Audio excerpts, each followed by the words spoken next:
আসসালামু আলাইকুম, সবাই কেমন আছো? আমি তো ভালো আছি, আশা করি তোমরাও ভালো আছো। তো আমার 8 মাসের বাচ্চার জন্য আমি আজকে প্যানকেক বানাবো, কেক বানাবো। তো কী কী বানাবো সেটাই তোমাদের সাথে শেয়ার করবো এবং সারাদিন কি করেছি সেটাই দেখাবো।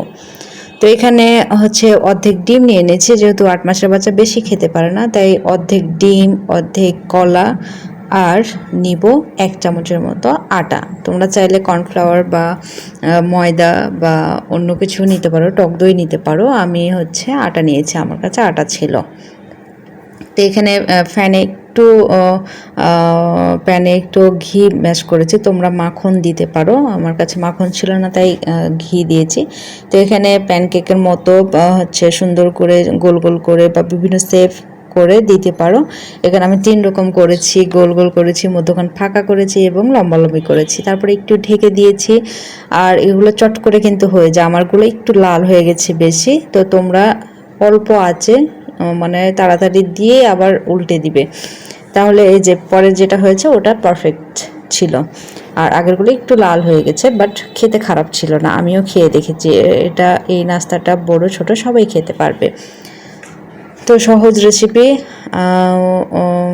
ভালো লাগবে আর বাচ্চারা খাবে মজা করে। আর এখানে একটা বানাবো কেক। এখানে অর্ধেক কলা দিয়েছি, আর যে কলাটা আমি রেখেছিলাম আর হাফ ডিমটা রেখেছিলাম। এখানে ডিমটা একটু বেশি দিয়েছি আর প্যানকেকে একটু কম দিয়েছি ডিমের পরিমাণটা। তো দেখে তোমরা যদি বানাও, বাচ্চারা খুবই মজা করে খাবে। আর এখানে আমি একটা খেজুর দিয়েছি। এখানে চিনি লবণ, 2 খাবারে চিনি লবণ কিছুই মেশাতে হবে না, কারণ কলাতে মিষ্টি আছে।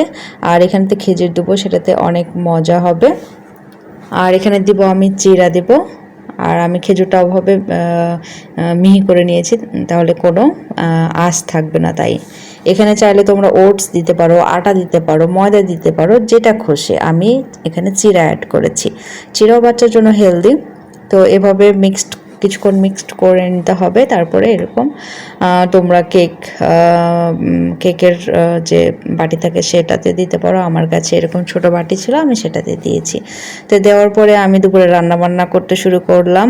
তো এই যে দেখো, মাছ ভাজছি, তেলাপিয়া মাছ আর পটল ভাজা, এদিকে ভাত হচ্ছে। তো এর মধ্যে আমার পুডিংটা হয়ে গেছে। তো পুডিংটা এত সফট ছিল, মানে বাচ্চা মজা করে খেয়েছে, এত এত সফট ছিল। আর এই পুডিংটা বড়রাও খেতে পারবে, আর বড়রা চাইলে একটু চিনি মেশাতে পারো। তো এখানে খাবার হচ্ছে দুপুরের খাবার, ওটা কেক বানানোর পর বাচ্চাদেরকে খাইয়ে এখন দুপুরের খাবার খাচ্ছি। তো এখানে ছিল আলু ভর্তা, ডিম ভাজা, আর যে লম্বা লম্বা দেখতে পাচ্ছিলে ওগুলো হচ্ছে বরবটি ভাজা, আর সাথে পটল ভাজাও আছে। তোমাদের এত কিছু দেখানো হয়নি, করা হয়েছে যে পটল ভাজা। এখানে আছে ডাল। তো দারুণ ছিল খাবারটা, আমরা ঝটপট খেয়ে নিচ্ছিলাম। আর বিকেলবেলা খেয়েছি এখানে বাইরে একটা প্যাকেট পাওয়া গেছিলো, কেনা না প্যাকেট, কে যেন দিয়েছিল পিচে বাবাকে। তো এখানে কলা ছিল, সিঙ্গাড়া ছিল, মতিচুরের নাড়ু ছিল, আর 1 পিস কেক ছিল। তো খাবারটা দারুণ ছিল। তো বিকেলে খাওয়া দাওয়া করলাম আমরা।